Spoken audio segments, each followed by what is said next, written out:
الحمد لله لحقت الاختراع ده عشان على طول بيفوتني اختراعات كتير.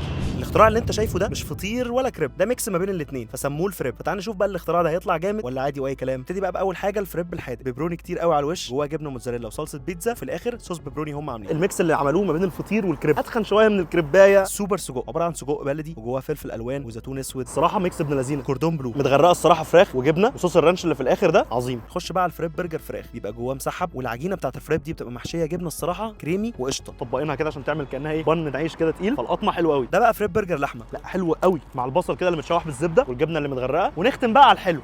دي اول حاجه في الحلو، البندقيه، عباره عن فريب محشي كرواسون بالبندق وعليه صوص الشوكولاته بالبندق، دي مستحيل كفي واحد او اتنين. دي بقى المليونيريه، لوتس وبيستاشيو وشوكولاته بيض عليها اوريو وعليها راسبيري، تقيله قوي، تقيله. دي بقى اخف واحده، زلابيا بالقشطه، محشي كاستر وقشطه وقطع زلابيا من فوق، دي تكفي فردين فعلا. فسيف الفيديو وشير ومنشن لصاحبك اللي عايز يجي يجرب معاك المكان ده، وافضل اقول كل فيديو نبطل نجيب من اللي ما يسموش، نشير حاجه بتدعم القضيه. الدعاء.